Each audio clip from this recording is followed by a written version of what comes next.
facing up to a year in jail and or a $4,000 fine. You're going to do probable cause. You have the right to remain silent. Anything you say can or will be used against you. You have the right. Hold up. Third DWI and still getting charged like it's the first time? Either someone dropped the ball or this courtroom's about to explode. What would you do if you were the judge? Have an attorney present. If you cannot afford one, one will be appointed to you. On October 1st, 2024, officers were dispatched to a major crash in Harris County, Texas.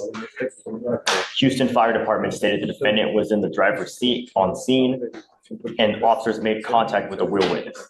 The wheel witness stated the defendant struck her vehicle as the defendant came out of a bar parking lot. The defendant did not stop to exchange information.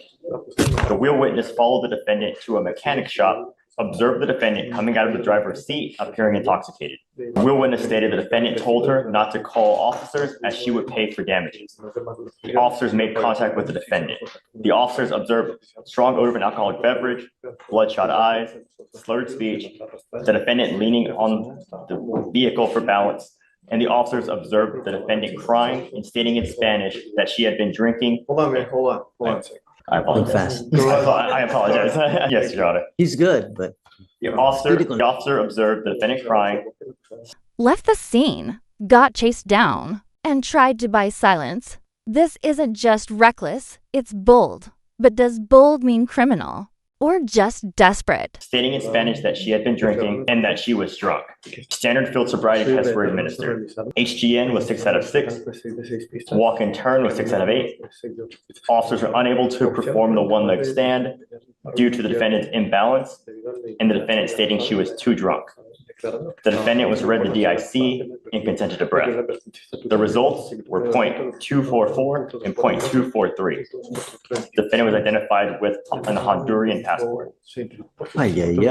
And Judge, further, I wanted to inform the court this is likely a DWI third. What? Yes, Judge. I don't know why this. They know that it's a third. I don't know why they're charging it as a first.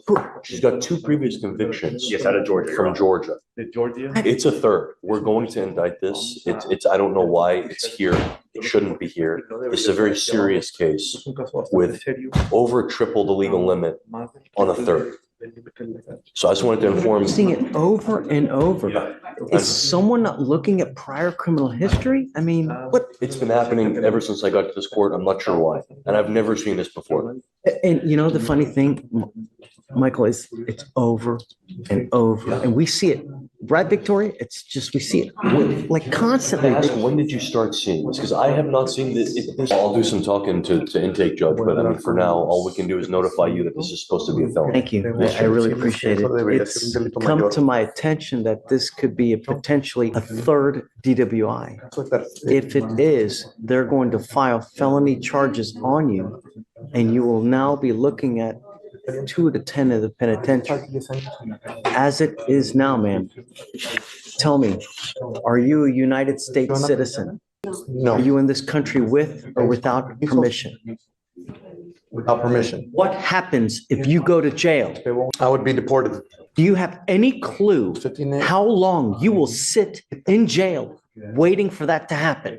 No, I have no idea. You will sit for a minimum of about 6 months because nothing in immigration happens fast. You will sit first. I'm putting bond condition on this case.